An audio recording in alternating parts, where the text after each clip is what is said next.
So, you guys remember last week I'd kind of made a joke about this subject not being controversial at all. Well, here we are, and we're going to be talking about Paul's words in the matter. And to say that it's a controversy is an understatement. I don't think that anything I'm going to say here is going to be controversial to anybody here, but certainly within most mainstream Christian denominations, this is going to be very controversial subject matter, because it does appear in many of the cases Paul seems to be pretty clear, right? It seems in many cases he's speaking against the law and he's speaking against circumcision. And so often, in fact, it was interesting to me because just this morning, I had seen a question that had popped up on Facebook, and somebody was asking about the entire setting around Acts 15, right? Because they talk about that issue. And so it is a source of confusion for a lot of people, specifically a lot of people that are in this particular walk and movement. It is difficult for them to work through that issue of circumcision. That's typically our family's, one of our family's first objections is, well, what about what Paul says here, what Paul says there? So we're going to kind of walk through it, and I'm going to try to contextualize as much of what Paul says here as possible so that we can dig into this and understand, is Paul speaking against the law, but more specifically, is he speaking against circumcision? I'm going to kind of recap what I spoke about last week. Genesis 17, I had spoken about how the promise that was given to Abraham was that from him a multitude of nations would come, that he would be the father of multitudes of nations, of offspring, and that this covenant was ratified through circumcision. And Paul uses this Genesis 17 to make his point about the Gentiles being in the covenant. That was Pauline theology. He was drawing from that as his source of truth there. And in fact, I will read it real quick, Romans 9:6. But it is not as though the word of God has failed, for not all who are descended from Israel belong to Israel, and not all are children of Abraham, because they are his offspring. But through Isaac shall your offspring be named. This means that it is not the children of the flesh or the children of God, but the children of the promise are counted as offspring. For this is what the promise said, about this time next year I will return, and Sarah will have a son. So Paul's using this to kind of make a point. The Gentiles come in. So if we are his offspring, and Genesis 17 says that his offspring should be circumcised, how do we reconcile this with some of the other things that Paul says here? I'm going to start by reading kind of one of the passages that seems that Paul is drawing a very hard line in the sand against circumcision. Galatians 5:2-4. Look, I, Paul, say to you that if you accept circumcision, Christ will be of no advantage to you. I testify again to every man who accepts circumcision that he is obligated to keep the whole law. You are severed from Christ. You who would be justified by the law, you have fallen away from grace. I mean, that's pretty stout. If we take it on just surface level, this is what Paul is saying and what Paul means, it does seem like a pretty stout indictment. If you're circumcised, you're severed from Christ. Wow. I'm going to circle back around to this, because in order for us to understand what Paul is saying in these passages, there's some context that needs to be built up. In fact, it's interesting, here lately I've been doing research and talking to some people, and there's a way to kind of look at Paul's letters. It's a real fancy academic term called the Socio-Rhetorical Method, and it's basically that Paul is writing a letter and that we're reading half of the conversation here, okay? So we're reading half of what Paul is saying, but there's an entirely other half that we have to understand what they were saying so we can understand what Paul is addressing here, right? Paul isn't just writing sort of in isolation. These aren't just ideas that Paul had. He's responding to something that's being said in the culture of his time. So if we talk about Judaism in the first century people had a very different thought of what Judaism was than we do, right? When you and I say Jew, a lot of times we are referring to an ethnic group of people. The vast majority of people, that's what they're referring to. However, Judaism in Paul's day, that's not really what they meant by that. In fact, Judaism came as a term coined by Greeks, and it was used as a term that was sort of opposite of Hellenism. Hellenism was an idea that the Greeks had, and it had spread out throughout the known world at that time. It had become kind of universally accepted, but there was really only one major ideology that opposed Hellenism enough that it got its own term, and that was Judaism. Right? There was this peculiar people from the area of Judea that had a very unique sort of religion that they believed, and it was very distinct from what the Greeks and the Romans believed at that time. And so they stuck out. Everybody else that had different beliefs, they were kind of considered barbarians, right? Very primitive, sort of a very lower class view of their views on gods and practice. So the Greeks had coined this term Judaism, and kind of like how these sorts of things pop up is it was something that was said long enough that the Jews just kind of started to own it. Right? So I'll give you a good example of what we would like kind of look at in our day as sort of something similar. You guys remember back when Hillary called all Trump voters deplorables? And then what was funny, what ended up happening, what I saw, were people started calling themselves that. Well, we're just the deplorables. And they kind of almost wore it with a mark of pride, right? It was in something that was intended to sort of almost be a little condescending and degrading, obviously, right? But a lot of people that were Trump voters kind of wore it as a badge of honor. They started calling themselves that. That was sort of what happened here with Judaism, right? It was something that had been pinned on them, and they just said, okay, sure. I mean, that's what over time it kind of grew on them, and they started to refer to themselves in that way. So early rabbinic literature outlines what it would take for the average Gentile to come into Judaism, right? Because you got to keep in mind, they're thinking about the promise that's been given to Abraham. They're thinking that, okay, well, all the nations will be blessed, so how do we manifest this prophecy, right? How do we manifest this promise? So they had to think through the scriptures, figure out how are we going to bless the nations? And so they had come up with a conversion ritual, all right? And it consisted of 3 steps: circumcision, immersion, and sacrifice, okay? You did these 3 things. Obviously, if you're a woman, you just did 2 of them. You did these 3 things, and you would be considered Jewish, right? Now, the way that they actually referred to this entire process, they just called it circumcision. All 3 steps of the process were coined by one term, and that was circumcision. So it didn't matter if you had gone through the whole process,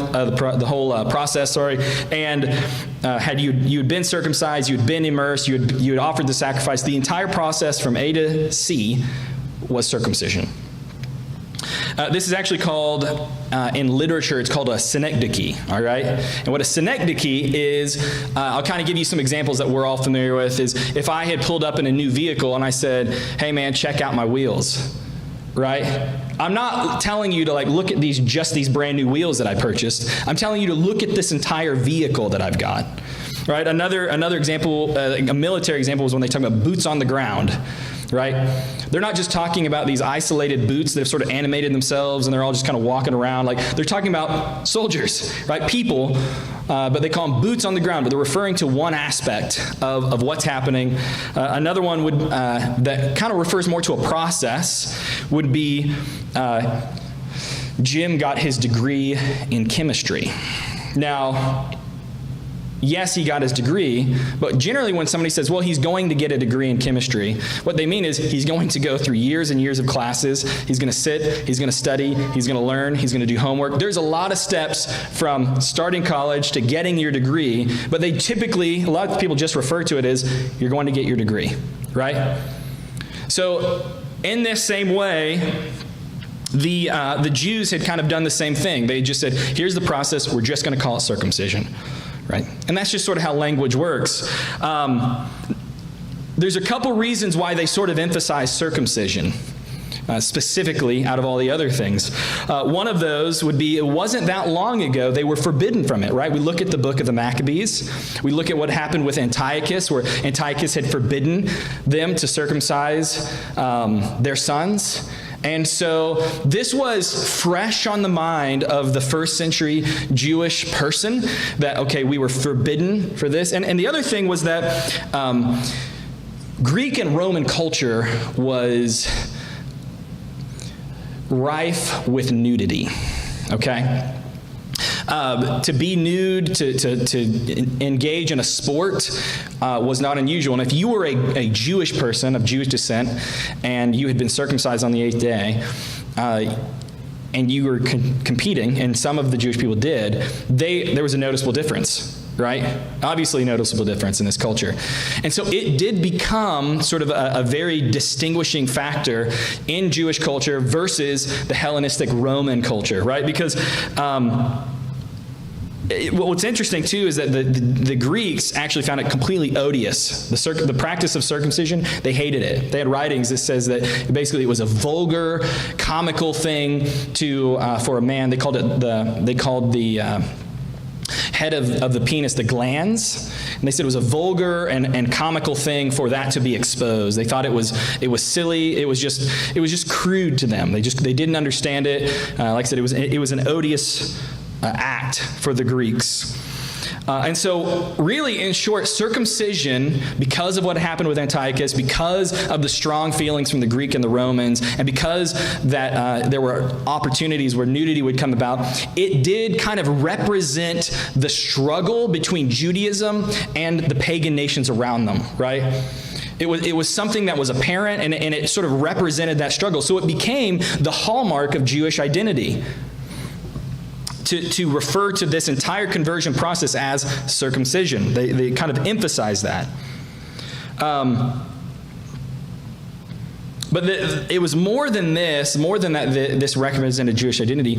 There was this understanding at the time, this belief, that to be justified, to be part of the Messianic kingdom, you had to go through this conversion ritual, and you had to become Jewish, right?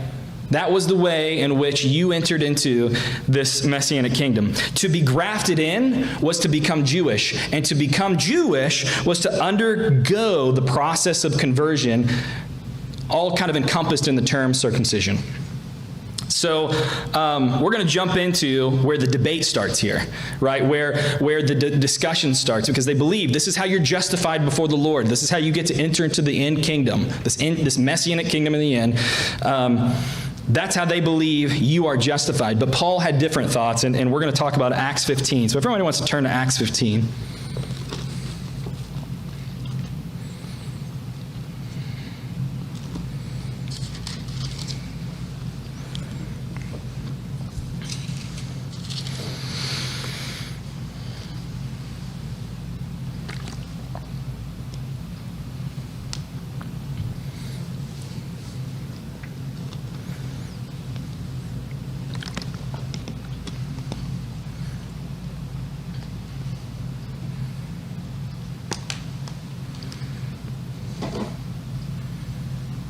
All right.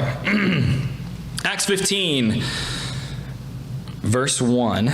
But some men came down from Judea and were teaching the brothers, unless you are circumcised according to the custom of Moses, you cannot be saved. This is clearly what they're teaching, right? You can't come into the kingdom. When we kind of look at the word saved, we have generally sort of a different meaning of it. That really the Jews were viewing this sort of the end time kingdom. The word saved, in many cases, sort of represented the end of all things, right? The eschaton, the last days when the Messianic kingdom would be ushered in.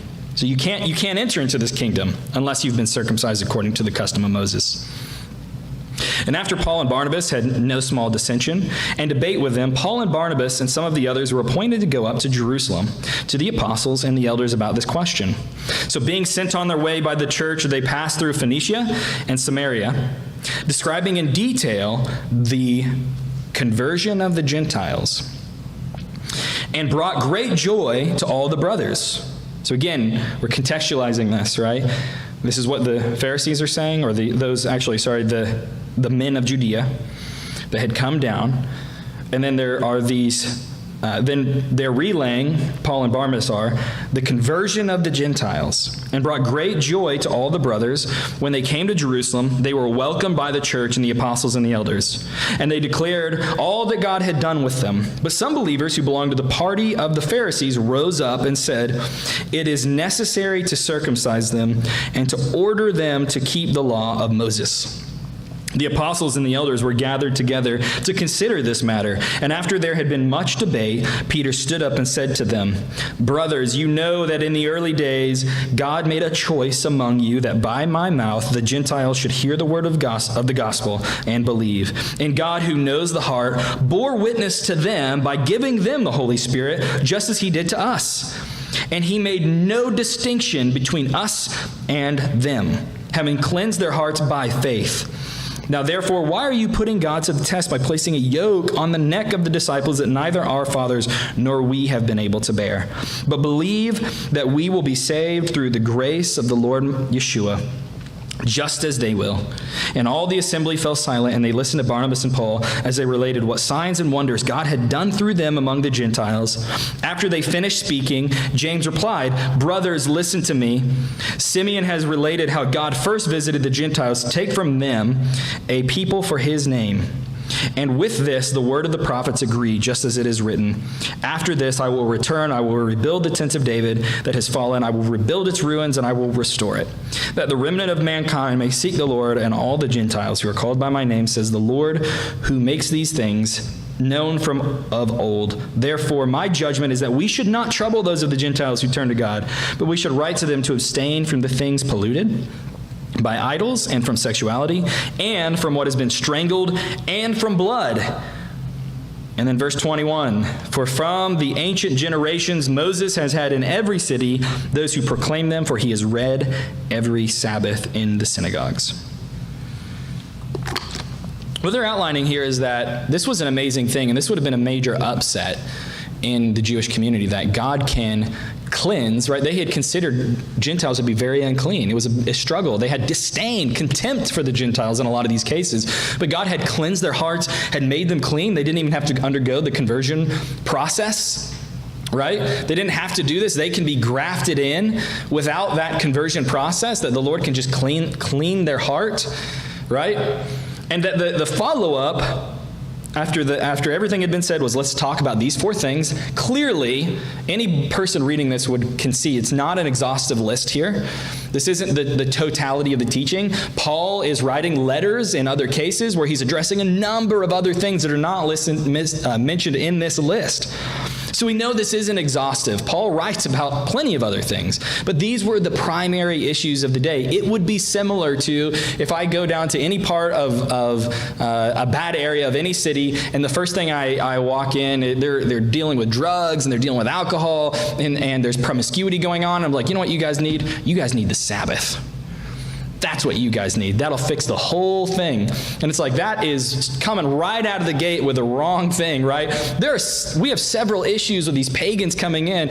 They're indulging in very wicked and immoral behavior, very licentious sexual sin. And here we have the apostles of the Council of Jerusalem making an executive decision to say, that's not what we need to be coming out of the gate with, right? This isn't the top of the priority list. What we need to be focusing on are these things, because they're going to hear the law of Moses preached in the Sabbath, right? They were Christians and Jews for the first century or so were worshiping together in the synagogue. So they would hear what Moses had written. They would understand what he had said. But the debate here, and what the apostles were getting at, was that he had poured forth his Spirit on these Gentiles, and it was enough that God's Spirit was sufficient enough to settle the debate whether they were in the covenant or not. You can't add to that, right? You can't add anything to whether they're in the covenant or not. Becoming Jewish, that was neither here nor there. But it was God's work through the Holy Spirit that would settle the matter of who was in and who wasn't, right? And then we'll work on discipleship.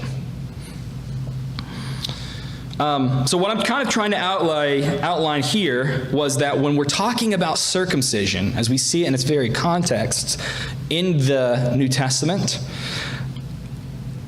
it's not about a simple act in and of itself, but it's about a sets of beliefs that are sort of accompanying this act. And the debate was whether Gentiles could be grafted in without becoming Jewish, and how they were considered justified, part of God's covenant people, before the Lord, right? How does that happen? That's what the debate is surrounding. The difficulty that we have when we start going through some of Paul's letters is that Paul does actually use the word circumcision in a few different ways. He uses it to mean the physical act of circumcision. He does mean it to use that way in some instances. He also uses it to mean that circumcision can mean the entire conversion process. It also can mean a group of people, an identity of people. Some of those people were part of the circumcision just because they had been born that way and they were circumcised on the 8th day. Sometimes these were converts that had converted sometime in their adult life. And another way that Paul uses it is to refer to the people that held the belief that you're justified through this act of conversion. So these are kind of the three groups that can represent when they talk about the party of the circumcision. Here's some examples of that. Where it uses the word not to refer to the physical act, but the people who practiced it. Titus 1:10 says, "For there are many who are insubordinate, empty talkers, and deceivers, especially those of the circumcision party. They must be silenced, since they are upsetting whole families by teaching for shameful gain what they ought not teach." But again, these people, when we see circumcision, Paul doesn't just refer to these people that are of the circumcision in a negative light. Colossians 4:11. "These are the only men of the circumcision among my fellow workers for the kingdom of God, and they have been a comfort to me." So there were people that were of the circumcision that were comforting Paul, right? And presumably these were people that were not teaching that it was a source of justification, but they had either converted sometime before they met Paul, or perhaps they had been circumcised from their youth.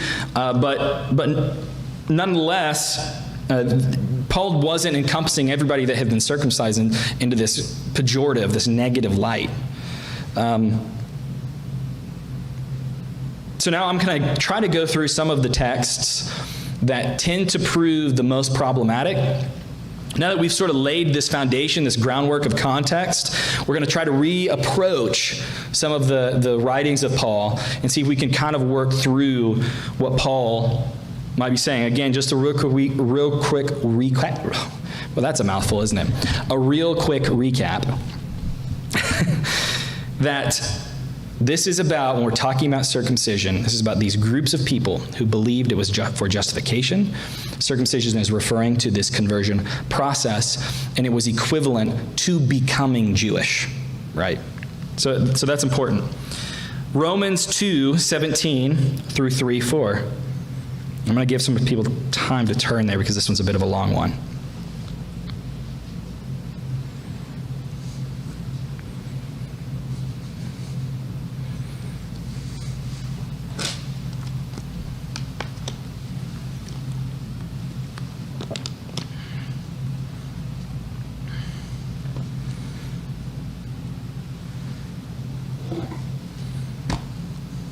All right. I said Romans 2:17 through 3:4, right? Okay. Verse 17, "But if you call yourself a Jew and rely on the law and boast in God and know his will and approve what is excellent, because you are instructed from the law, and if you are sure that you yourself are a guide to the blind, a light to those who are in darkness, an instructor of the foolish, a teacher of children, having in the law the embodiment of knowledge and truth, you then who teach others, do you not teach yourself? While you preach against stealing, do you steal? You who say that one must not commit adultery, do you commit adultery? You who abhor idols, do you rob temples? You who boast in the law dishonor God by breaking the law. For as it is written, the name of God is blasphemed among the Gentiles because of you. For circumcision is of value if you obey the law, but if you break the law, your circumcision becomes uncircumcision." Now wait, hang on a second here, because we start in verse 17. He says, if you call yourself a Jew, we get to 29, and now Paul's bringing up circumcision. We weren't talking about circumcision, we're talking about being a Jew. But here we can see where Paul is sort of drawing that parallel. If you call yourself a Jew and then you're breaking all of these laws, it becomes uncircumcision to you. Paul is equating this kind of circumcision idea with Jewishness, or at least that was how they were viewing it. For circumcision, he goes on to say, it indeed is of value if you obey the law, but if you break the law, your circumcision becomes uncircumcision. It's sort of embodied in the way that Yeshua addressed the Pharisees, right? That they thought they were going to save themselves because they were descendants of Abraham, right? The point is like, you can keep the law, you can be circumcised, you can be a descendant of Abraham. Those things aren't going to save you. If you're doing these things, but yet you're full of, to check the boxes, but you're full of wickedness and you're breaking God's law, this is of no value to you. So if a man who is uncircumcised keeps the precepts of the law, will not his uncircumcision be regarded as circumcision? Then he who is physically uncircumcised but keeps the law will condemn you who have the written code and circumcision but break the law. For no one is a Jew who is merely one outwardly, nor is circumcision outward and physical. But a Jew is one inwardly, and the circumcision is a matter of the heart, by the Spirit, not by the letter. His praise is not from man, but from God. I'm going to back up here because he does mention physical circumcision in this point. So if a man who is uncircumcised keeps the precepts of the law, will not his uncircumcision be regarded as circumcision? Then he who is physically uncircumcised but keeps the law will condemn you, who have the written code and circumcision but break the law. And he says something here in verse 28 that's reminiscent of passages we read. And for anybody that hasn't heard the sermon that I gave leading up to this one, where I discuss what the Tanakh does say about circumcision, how it talks about the accompaniment of physical circumcision with heart circumcision, and that those two things must necessarily go together, can't isolate them from one another. You're going to understand what Paul is referencing here. Because he says, the one who is merely, for no one is a Jew who is merely one outwardly, nor is circumcision outward and physical, right? It's not just outward and physical. But a Jew is one inwardly, and circumcision is a matter of the heart, right? So this idea that Paul is saying that the physical circumcision should be a reflection of what's happening already in your heart. That's what he is led into with this first part. It's not the one, it's calling yourself Jewish, being Jewish outwardly, being circumcised outwardly. It's not doing anything for you. He had just gone over this, how that person had been, who was a Jew, if you call yourself a Jew, had been breaking all of these laws. That's not doing anything for you.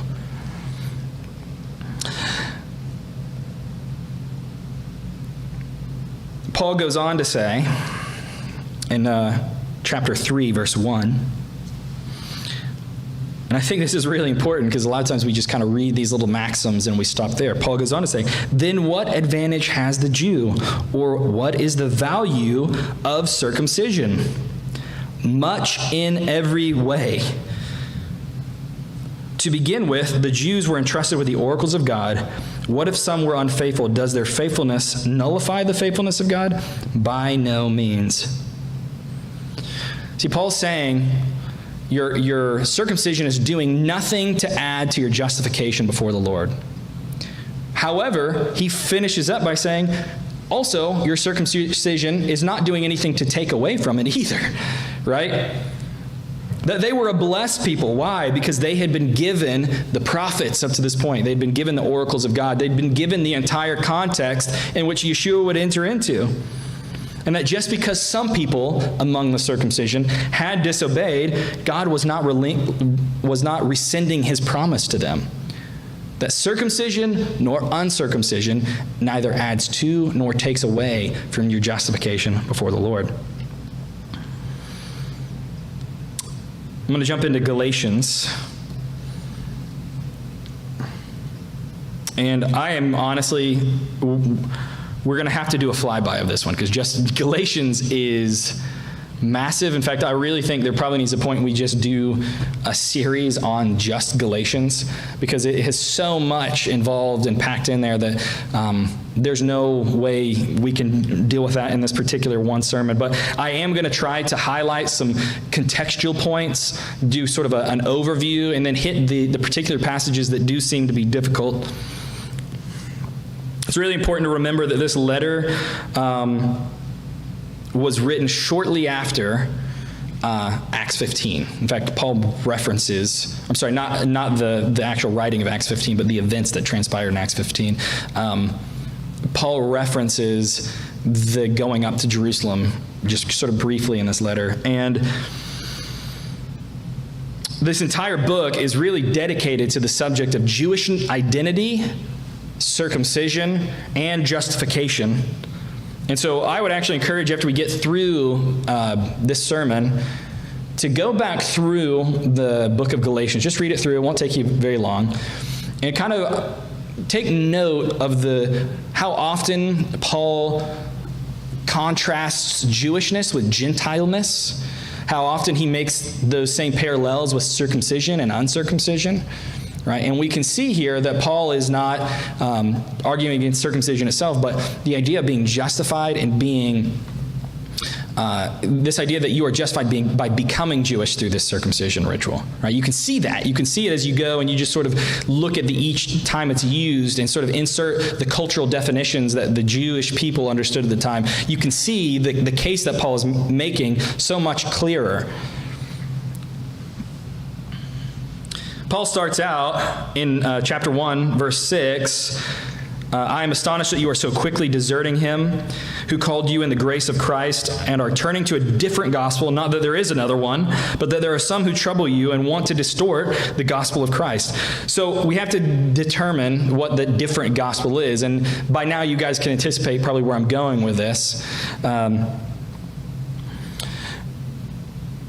He then kind of goes into verses 13 and 14, talking about his prominence within Judaism. It's important because him establishing the fact that of his history, that he at one time likely identified with this particular doctrine, that he is Jewish, that he was prominent among the Jews. Galatians 1:13 through 14, for you have heard of my former life in Judaism, how I persecuted the church of God violently and tried to destroy it. And I was advancing in Judaism beyond many of my own age among my people. So extremely zealous was I for the traditions of my fathers.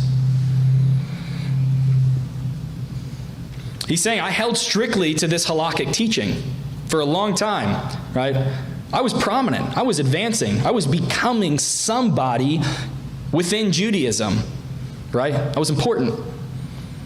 But it's important that he points that out because he's essentially saying, I've thrown that away for this thing I'm telling you now, right? He goes on in Galatians 2 and 1 through 3, and he references Acts 15, or the events in Acts 15. Then after 14 years, I went up again to Jerusalem with Barnabas, taking Titus along with me. I went out because of a revelation and set before them, though privately before those who seemed influential, the gospel that I proclaim among the Gentiles, in order to make sure I was not running or had not run in vain.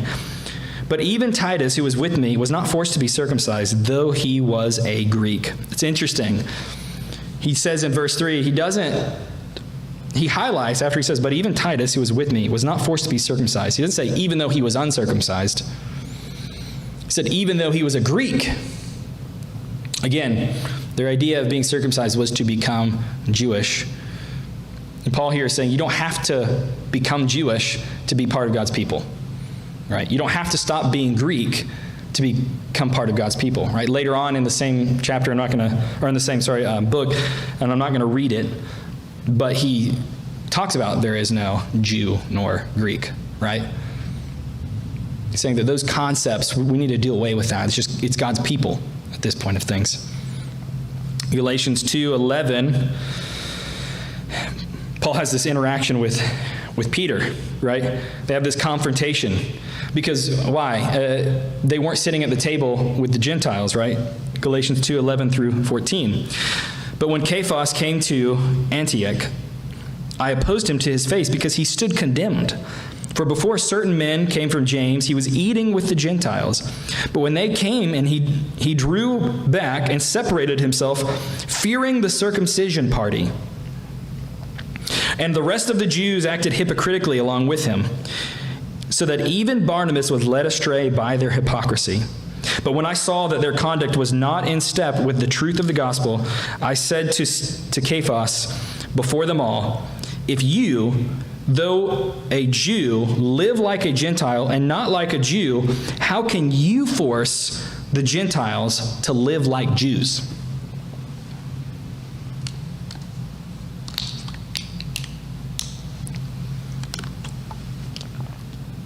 It's clearly about becoming Jewish. What did it mean to live like a Gentile, right? You're living like a Gentile. What was Peter's sin in this instance? It was betraying the good news, right? The good news that you are justified through the work of the Holy Spirit. He was contradicting the message that had been given to him first, actually. Right? It had been given to him first, and now he's contradicting that message. He's not being faithful to the call that he had been given because he was afraid. He was afraid of what his kinsmen would think of him. And we know that Paul is saying that how can you force the Gentiles to live like Jews? And when he himself is living like a Gentile, we know he's kind of referencing sin there, because in verse 15 he says, we ourselves are Jews by birth and not Gentile sinners. Yet we know that a person is not justified by works of the law, but through faith in Yeshua Messiah. So we also have believed in Messiah Yeshua in order to be justified by faith in Messiah, and not by works of the law, because by the works of the law, no one is justified. I've said it over and over. I'm starting to sound repetitive, but I'm going to keep saying it. There's not anything you can do to add to what God is doing in your life. Can we be obedient? Are we going through a work of sanctification? Absolutely. But that is an outflow of a heart state. That isn't something that we're doing to prove something that is not a reality. You're not adding to the work of the Lord. You're not adding to the atonement. You're not adding to that justification. But you have been justified, you have been sealed by the Holy Spirit, and that now the obedience that you have is an outflow of that spiritual reality. And that's what Paul is getting at here. Becoming Jewish, undergoing ritual conversion, and no other act of the law is going to justify you. So this leads us to the passage that we read earlier that I started out in Galatians 5, 2 through 6. Look, I, Paul, say to you that if you accept circumcision, Messiah will be of no advantage to you. I testify again to every man who accepts circumcision that he is obligated to keep the whole law. You are severed from Christ. You who would be justified by the law, you have fallen away from grace. For through the Spirit, by faith, we ourselves eagerly wait for the hope of righteousness. For in Messiah Yeshua, neither circumcision nor uncircumcision counts for anything, but only faith working through love.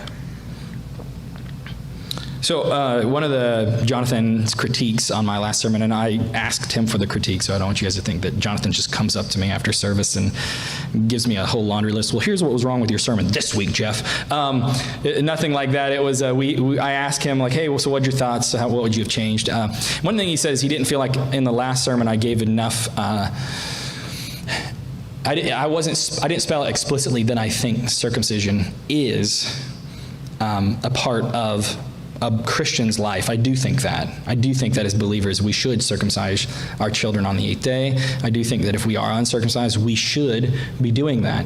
I don't think anything Paul has said up to this point that I've read is a argument against circumcision alone, but it is the purpose. He's putting things kind of back in their right order, back in the right place. He's putting the acts of the law back where they belong. He's putting justification back where it belongs. He's sort of spelling this out. He's talking about what it takes to come into the faith, and it's nothing you're going to do, but it is by trusting in who Yeshua is alone. Now, what we do after that is a completely different question.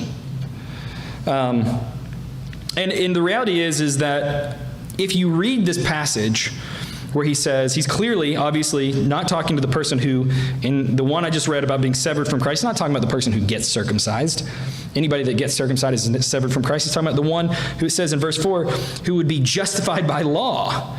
The one who's doing that for the purpose of justification, that will sever you from Christ, right? Thinking and teaching and believing that you are severed from, or that you are adding to the work of the Lord, teaching people that they're adding to the work of the Lord, well, they're not really in covenant until they do these things. That's not the gospel message.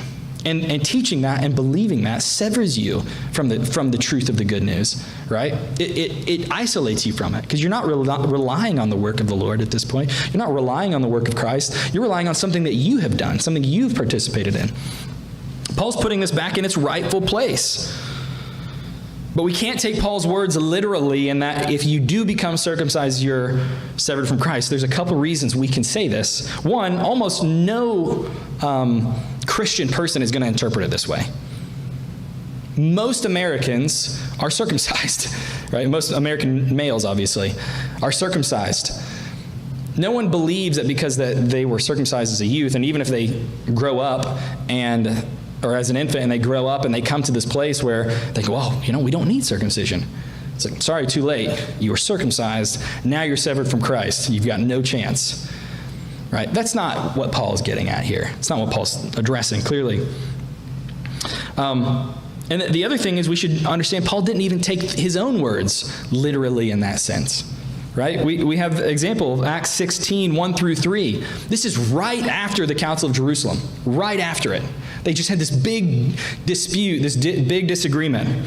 Acts 16, 1 through 3. Paul came also to Derbe and to Lystra.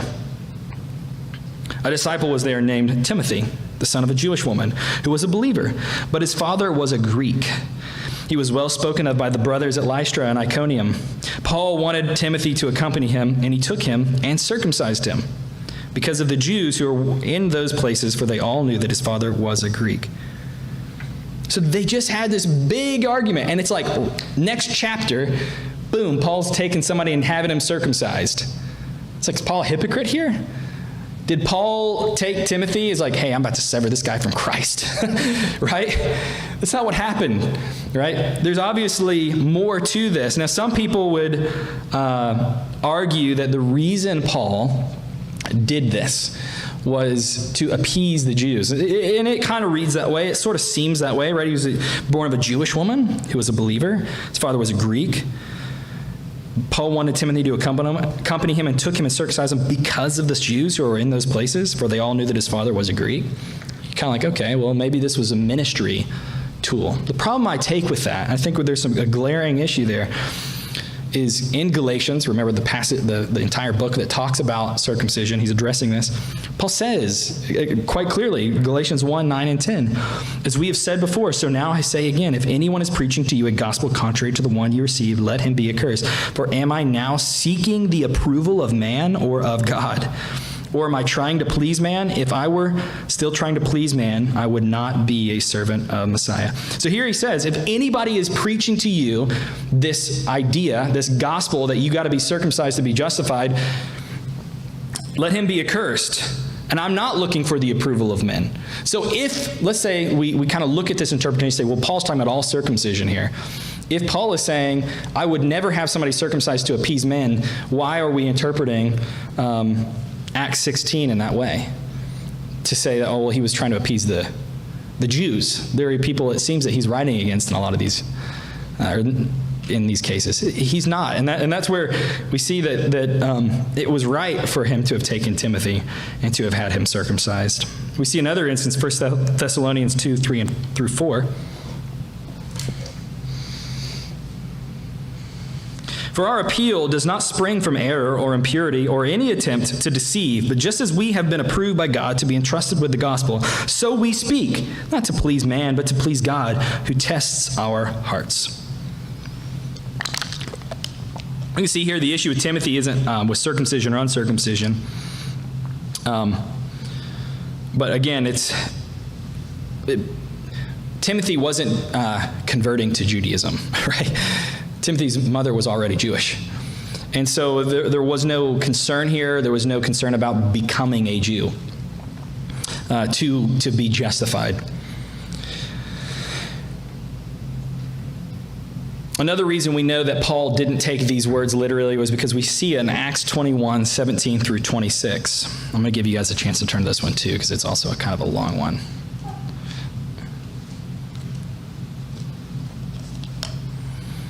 see Jonathan nodding over there. Yes, that's the exact passage I would have used as well.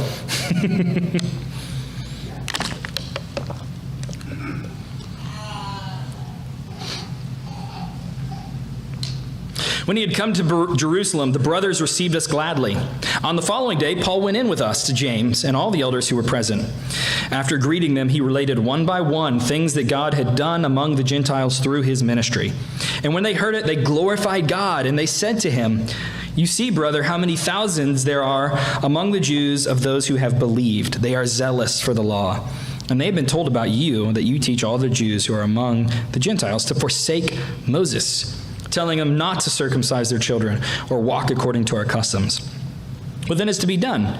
They will certainly hear that you have come. Do therefore what we tell you. We have 4 men who are under a vow. Take these men and purify yourself along with them and pay their expenses so that they may shave their heads. Thus all will know that there is nothing in what they have been told about you, but that you yourself also live in observance of the law. But as for the Gentiles who have believed, we have sent a letter with our judgment that they should abstain from what has been sacrificed to idols, and from blood, and from what has been strangled, and from sexual immorality." Then Paul took them men the next day and purified himself along with them, and went into the temple, giving notice when the days of purification would be fulfilled, and the sacrifice presented for each one of them. Paul takes these men, likely they were doing the Nazirite vow. He takes these men. Why? Why does he take these men and offer sacrifice? Which is itself just would be astounding to a lot of Christians to this day that Paul would make sacrifice. But why would Paul do this? Well, he's making a proof. He's proving to those around him. I'm not teaching people they shouldn't circumcise their kids. That's not what I'm teaching people. Now there's been an objection to this that says, well, it's the Jews among the Gentiles. You're teaching just the Jews. Well, if we take that to mean that the Jews were held to one standard and the Gentiles are held to another, we're going to open up way more theological issues than we're closing in. Right? Because now we've got an instance where Paul has been clear all throughout the text, all throughout his letters, all throughout the narratives. There is no difference between Jew and Gentile. There is no difference between Jew and Greek, except for these things. They don't have to, they're not real descendants of Abraham, even though Genesis 17 says the descendants of Abraham, the offspring of Abraham, would be circumcised.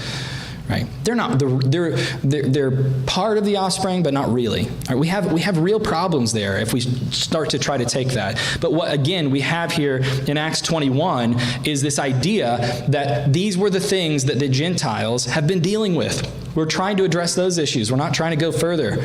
Right? Jonathan had actually, I think it's okay, and I bring this up. Jonathan actually brought up an objection that somebody had said is, well, this is 14 years or so after the Acts 15.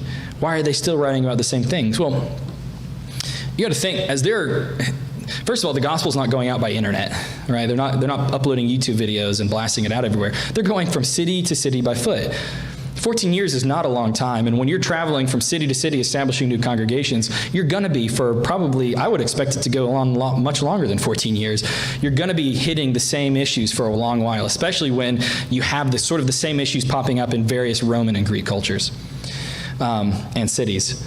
So the idea that they're writing to this because these are the things that the Gentiles, well, these are just things they're struggling with, right?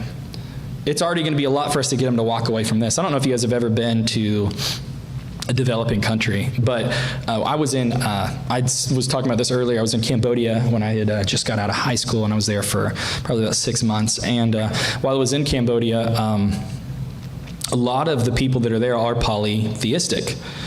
They worship multiple gods.